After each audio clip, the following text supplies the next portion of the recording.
Alright. I guess I've had enough of a break.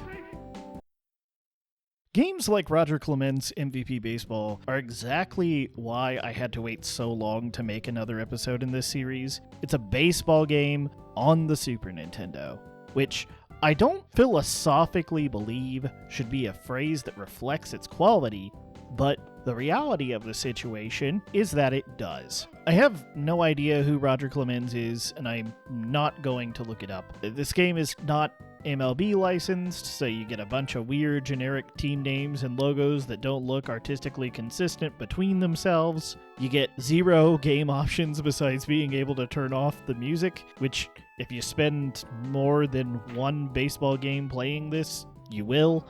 I'm not sure what it is about Super Nintendo sports games and janky music, but they love to go together. You get access to exhibition games and a season mode. This is at least the absolute bare minimum for this kind of game, so points for that, I guess. But you have a password save, so minus points for that. I'm not sure about the mechanics of on-cart saves during the Super Nintendo era. Maybe that's something I should look into to figure out why there were so many password saves, and on-cart saves seem to be pretty exclusive to bigger budget studios. Although I can think of 3 games that have on-cart saves that are not from big budget studios off the top of my head, so I don't know if that has any ground to stand on. The controls are theoretically intuitive and feel fairly simple. However, that doesn't help when the AI is way too good at the game. No matter how much I tried to switch up my pitching, I pretty much always got hit, and the fielding feels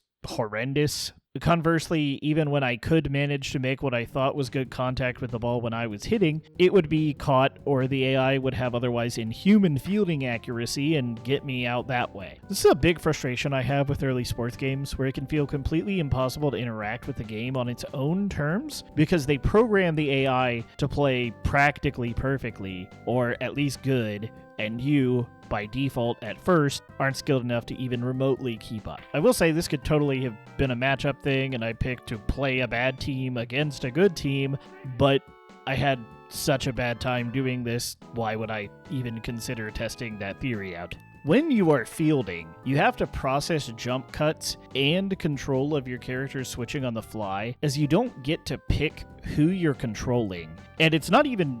You don't get a star or anything to see who it is that you're working with. I'm also pretty sure, I can't prove this, that you cannot control your baseman unless you explicitly throw the ball to them, because during the jump cuts of the fielding, I feel like I only ever controlled the shortstop and then either the left or right outfielder. Throwing to your baseman also does not work with my brain, as they are set up as if you are looking at the field from the batter's perspective and not the fielder's. So if you want to throw to third, you always press left, even if your character is throwing right, and vice versa for throwing to first. This is theoretically a skill issue on my part, but it doesn't mean this game has any redeeming qualities. When I started working on this Playing Every SNES Game project, I don't think I'd fully grasped the scope of what I was attempting to do and what it would require. Partially because I theorized it as a compilation series, but those videos were both too long to make and watch for someone who doesn't know what they are. But now I'm having to make an entire video for a game that could have only taken up 2 minutes max in one of those compilation videos. The double-edged swords of creativity and ambition, I guess.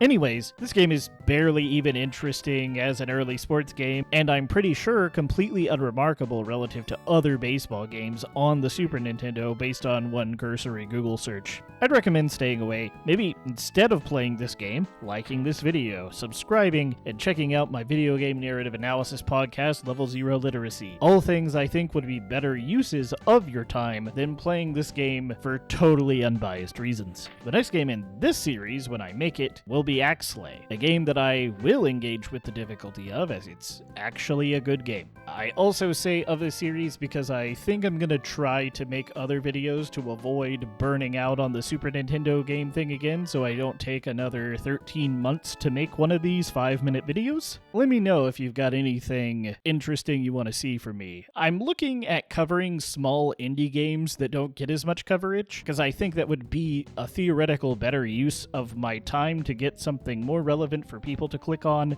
but also supporting indie devs instead of developers of games who are probably retired now. Anyways, thanks for watching, and have a great day.